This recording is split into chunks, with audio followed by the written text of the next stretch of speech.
When 5 members of the same family are found shot to death inside a quiet farmhouse in Essex, police move quickly to explain it. A mother suffering from schizophrenia snapped, killed her parents and twin sons, then turned the gun on herself. The case is closed within days. The house is cleaned, the evidence destroyed, and the funerals are held. But 3 weeks later, a relative returns to the farmhouse and finds something the police missed. What they discover makes the official story impossible. It proves the woman could not have fired those shots, which means someone else was in the house on that fateful night. Someone who knew exactly how to stage a perfect crime. Someone who almost got away with it. It is the night of August 6th, 1985. The fields around the village of Tolleshunt Darcy in Essex are quiet and calm. But at 3 a.m., the silence is broken by a call to Chelmsford Police Station. The caller identifies himself as Jeremy Bamber from the nearby village of Goldhanger. Hi, my name's Jeremy Bamber from Goldhanger.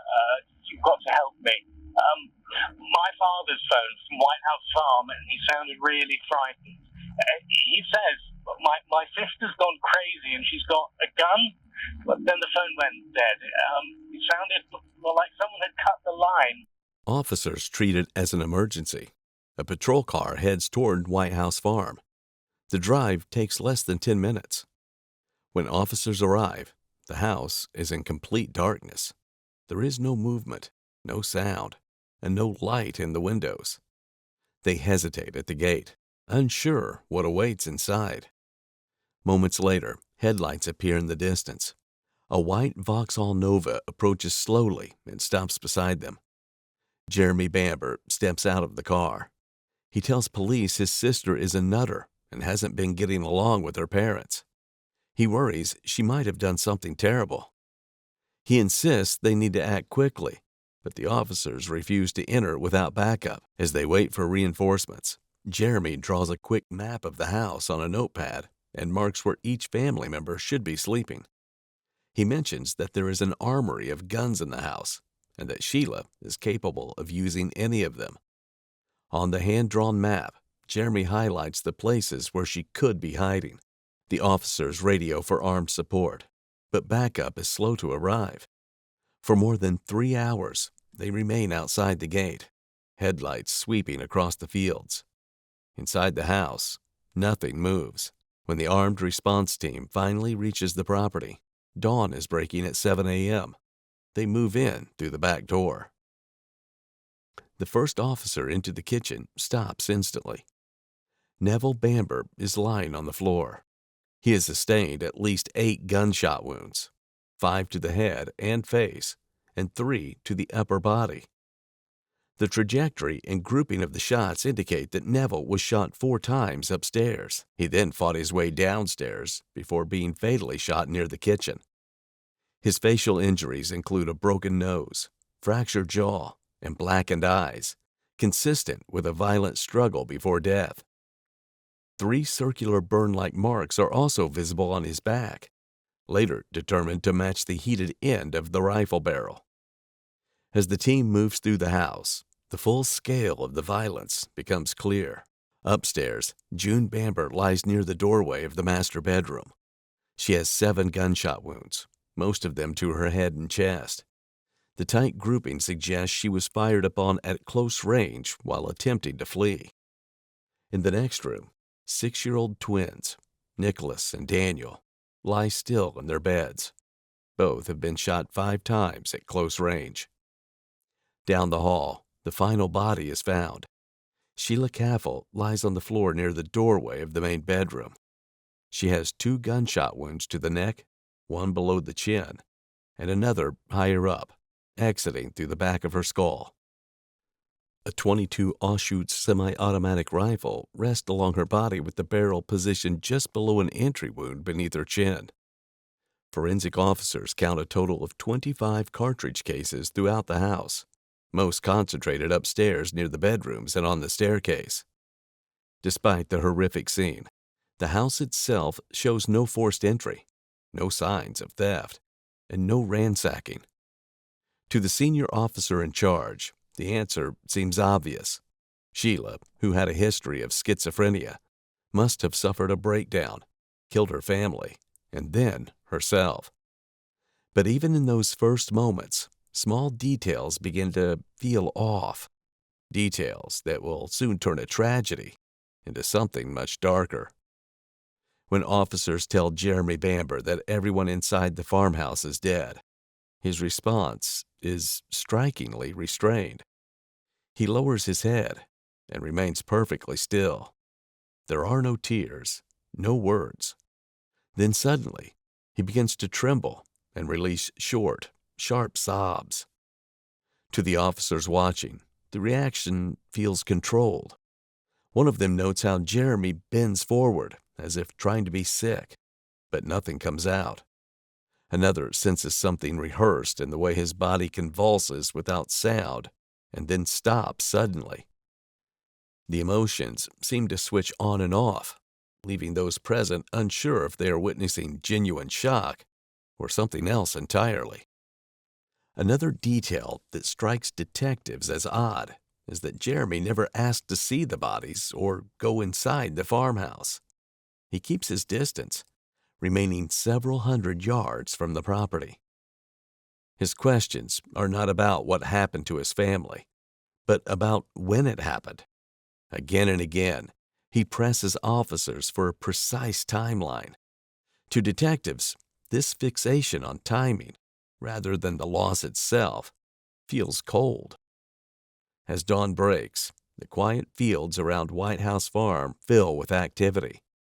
Crime scene officers start their slow and careful documentation of each room, while senior detectives gather outside the gates to brief the waiting press. Within hours, the story spreads across Essex. News bulletins confirm that 5 people have been found dead inside White House Farm. Family members arrive, but are stopped at the cordon. They are told that Sheila killed her parents, her 2 sons, and then herself. The shock leaves them speechless. Nothing about it makes sense. Jeremy Bamber remains at the scene until mid-morning, giving short, factual statements to officers before being driven home to Goldhanger. Detectives who oversee the early response later recall that Jeremy appeared composed, articulate, and cooperative. To understand what could have led to this night, detectives turn their attention to the people behind those farmhouse walls and the family history that binds them. The Bambers are well known in the quiet village of Tolleshunt Darcy. Neville Bamber, a former RAF pilot and magistrate, was respected locally. June, his wife, was deeply religious, active in parish work, and known for her discipline and devotion. Together, they built their lives around the land they owned and the values they believed in. Their children, Sheila and Jeremy, were both adopted. Sheila was adopted as a baby through the Church of England Adoption Society. Jeremy joined the family several years later. Though both were raised in privilege and given private education, the siblings grew up in contrasting emotional worlds. Sheila, called Bambi for her delicate looks, briefly found success as a model in London before her mental health declined. At 28, she was diagnosed with paranoid schizophrenia after experiencing auditory hallucinations and delusions that she was possessed. She spent 6 months at St. Andrew's Hospital in Northampton, receiving treatment and medication. June's increasingly rigid religious beliefs, however, complicated her recovery. She viewed Sheila's condition not as a psychiatric illness, but as a form of possession. This belief deepened the divide between them. By mid-1985, June's own mental health had become fragile, marked by erratic moods and obsessive religious behavior, creating an atmosphere of tension and unease inside the farmhouse. Jeremy lived nearby in Goldhanger, about 10 minutes from his parents' farm.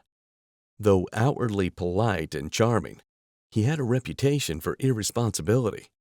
Neighbors described him as flashy, someone who preferred pubs, nightlife, and fast cars to early farm mornings. He often borrowed money from Neville to fund his luxurious lifestyle and resented the control that came with it. Those close to the family recalled frequent heated arguments between father and son over money, property, and Jeremy's work ethic. Jeremy's frustration intensified when he learned about his parents' will. It specified that he would inherit the £436,000 estate, including the farmland, home, and life insurance, only if his parents died together. If one survived, the estate remained under the parents' control until their death. This arrangement delayed Jeremy's access to wealth and control, something that angered him deeply. By early August 1985, tensions within the family had reached their peak. June's religious outburst had become more frequent. Sheila's mental health was fragile, and Jeremy's relationship with his parents had deteriorated further. 3 days before the murders, June confided to a friend that she was worried about Jeremy's behavior and believed he was turning against the family. Despite her fears, life at White House Farm appeared calm on the surface. On August 3rd, Sheila and her twin boys arrived as planned to spend time with her parents. Relatives who visited for dinner that weekend noticed nothing unusual. But inside the farm, resentment had already reached its breaking point, and within days, it would erupt into one of the most shocking crimes in British history. In the days that follow, investigators settle on the most immediate and seemingly obvious conclusion. Suffering a psychological breakdown, Sheila turned the gun on her family and then on herself.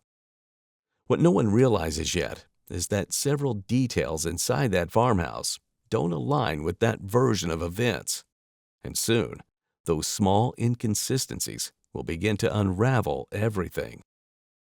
With the case quickly ruled a murder, crime scene technicians move swiftly. Within 24 hours of the discovery, a full clean-out of White House Farm begins. Walls are scrubbed, carpets stripped, and bedding burned. By the time the investigators finish, most of the crucial evidence that should have been preserved for forensic analysis is gone. Within 3 days after the murders, the farmhouse is released back to the relatives. The locks are replaced, and the investigation is declared complete. Days later, the funerals take place. 5 coffins stand side by side inside the chapel. Cameras capture Jeremy walking behind them, supported by his girlfriend, Julie Mugford. The images broadcast across the nation show Jeremy pale, head bowed, appearing to struggle under the weight of grief. Body language analysts who later study his behavior note that his face showed no real signs of distress, no reddened eyes, no visible tension around the mouth or jaw, only a downward gaze that seems rehearsed. He appeared to be trying to perform grief with his facial expressions and posture, rather than actually feel it. In the weeks that follow, Jeremy begins managing his parents' estate almost immediately. He holds meetings with farm staff to discuss crop sales and livestock arrangements. He talks about upgrading equipment and mentions potential buyers interested in parts of the land. He also instructs the farm secretary to increase insurance coverage on the property. On the monetary front, Jeremy makes inquiries about the family's savings accounts, investments, and the total value of the estate. He contacts estate agents and accountants within days, asking how long the probate will take. He even asks his solicitor whether the insurance payments could be processed before probate is finalized. But it's not just the estate that captures his attention. Jeremy begins selling his family's belongings almost immediately. He places an advertisement in a local newspaper asking £900 for his father's car and offers his mother's car to Julie Mugford's mother. He even attempts to sell nude photographs of Sheila to a national newspaper for £20,000. To many, it seems premature and callous, especially with the investigation barely concluded and the family still grieving. His focus is not on mourning, but on money. As the quiet unease begins to grow, relatives who had confronted him at the funeral begin to whisper their doubts in private. Detectives, too, start to re-examine the facts. What once appeared to be a tragic murder-suicide no longer feels certain. However, it is the family, and not the police, who make the first crucial discovery.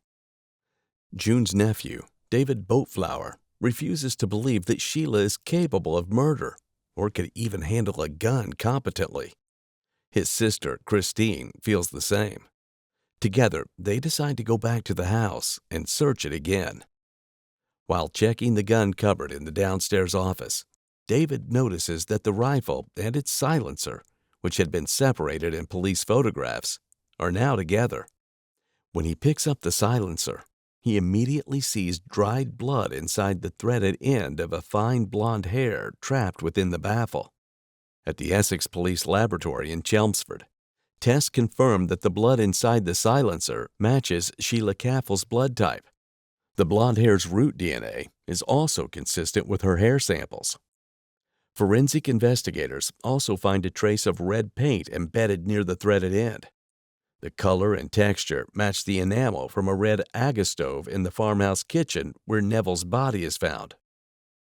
This suggested that the silencer struck or brushed against the stove during the struggle, proving it was attached to the rifle when the shots were fired. And that single detail changes everything.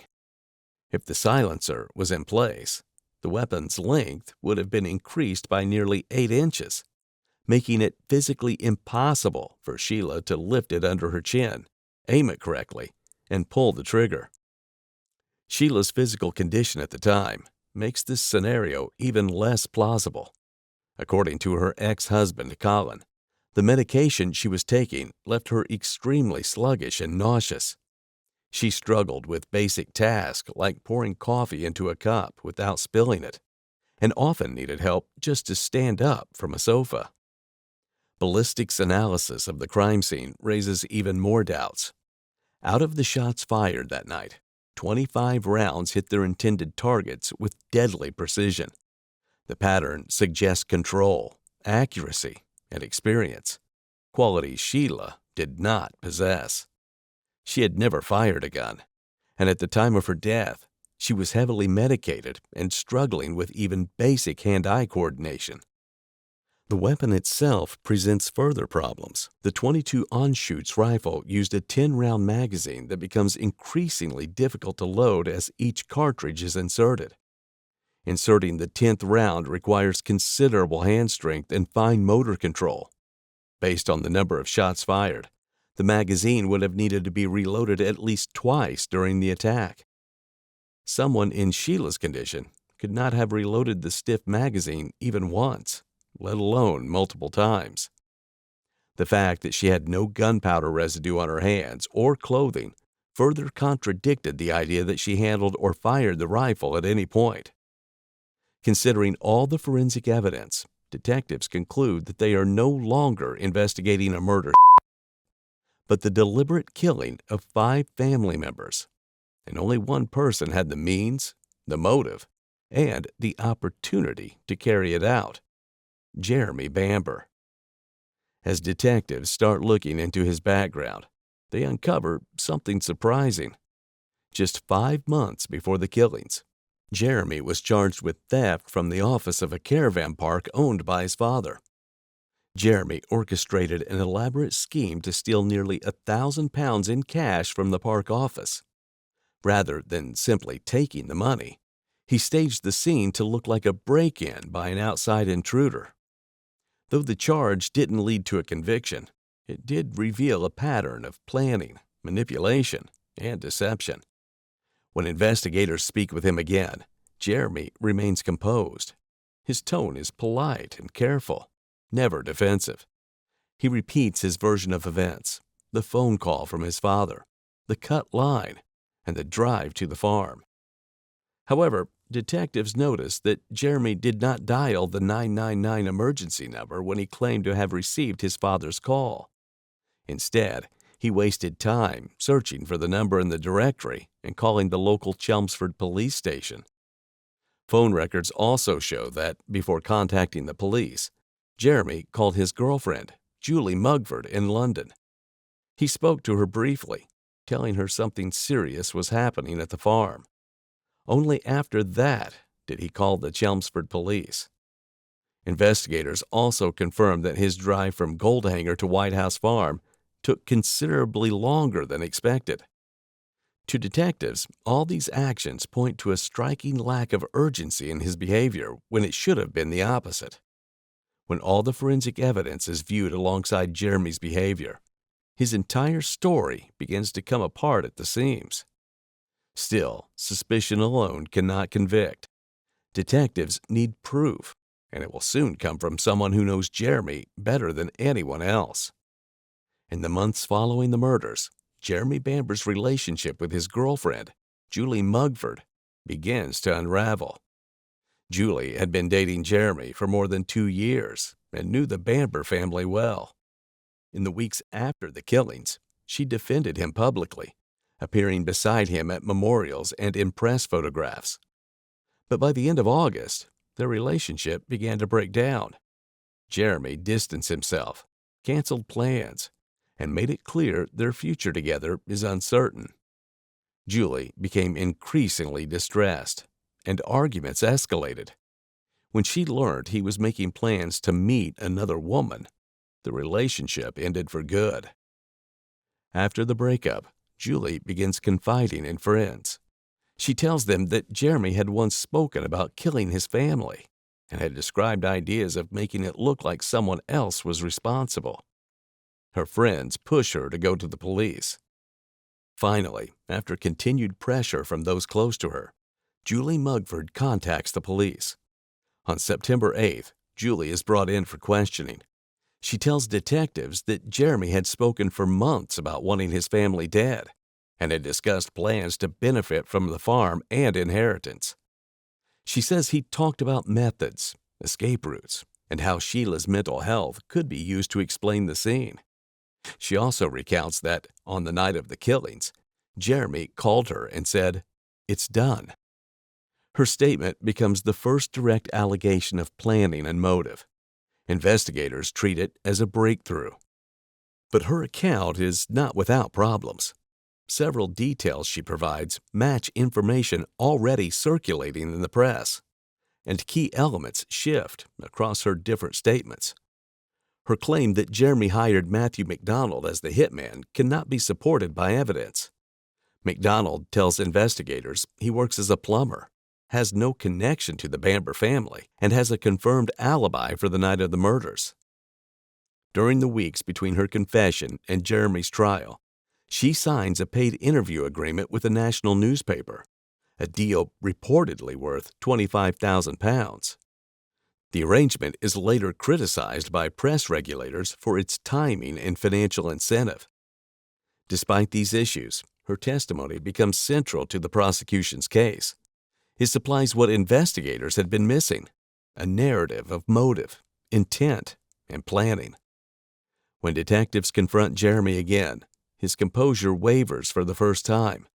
He denies everything, claiming Julie is lying out of revenge. But her statements align with the timeline in ways Jeremy's never do, and by the end of the week, detectives have enough to move the investigation forward. On 29 September 1985, Jeremy Bamber is arrested on suspicion of murder.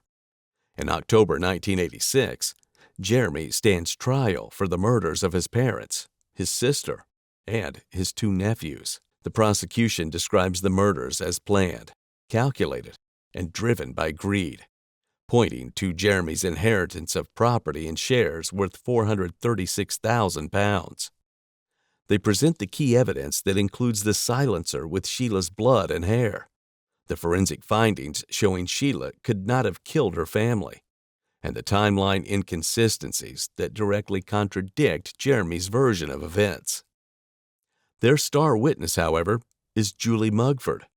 As she takes the stand, the courtroom falls silent, and the jury listens intently to every word she speaks. The defense argues that Jeremy is innocent. They claim the investigation was mishandled, and crucial evidence was contaminated or misinterpreted. After days of testimony and hours of deliberation, the jury returns its decision. Jeremy Bamber is found guilty on all 5 counts of murder. He is sentenced to life imprisonment, with a recommendation that he never be released. As the verdict is read, Jeremy stands still, his expression calm and unreadable. The guilty verdict closes the case for the police, but outside the courtroom, debate begins. Public reaction is divided. Some see Jeremy Bamber as a calculating murderer who staged the perfect crime. Others believed he was wrongly convicted. The case sparks immediate reviews of Essex police procedures. The Home Office admits that early evidence handling was flawed, but the official inquiry concludes that, despite those errors, the conviction is sound. His first application for appeal is rejected in 1989. Over the decades that follow, he files repeated petitions claiming new evidence and procedural mistakes. Each is turned down. In 2002, the Court of Appeals upholds the original verdict, stating that the evidence against him remains overwhelming. Further requests to the Criminal Cases Review Commission in 2012 and 2021 are dismissed. In 2010, Bamber voluntarily takes a polygraph test and passes. Supporters point to the result as proof of innocence, though legally it carries no weight. Psychological evaluations over the years find no signs of psychopathy or personality disorder, noting his high intelligence and emotional restraint. Currently housed at HMP Wakefield, one of Britain's highest security prisons, Jeremy Bamber continues to maintain his innocence. He is one of roughly 70 prisoners in the United Kingdom serving a whole life tariff, a sentence without the possibility of release.